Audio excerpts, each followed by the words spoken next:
నేను పుట్టింది అమ్మమ్మ ఇంటనే, మురుడు చేసింది మా తాతయ్యని.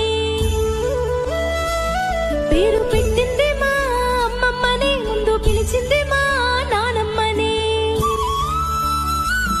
ముద్దులాడరు మా మావయ్యలు, మురిసిపోయారు మా అత్తమ్మలు. మా అమ్మమ్మ ఎప్పుడు కాపలా చూసుకున్నది కంటికి రెప్పలా. లాల పోసింది, జోల పాడింది, బుగ్గ చుక్క పెట్టి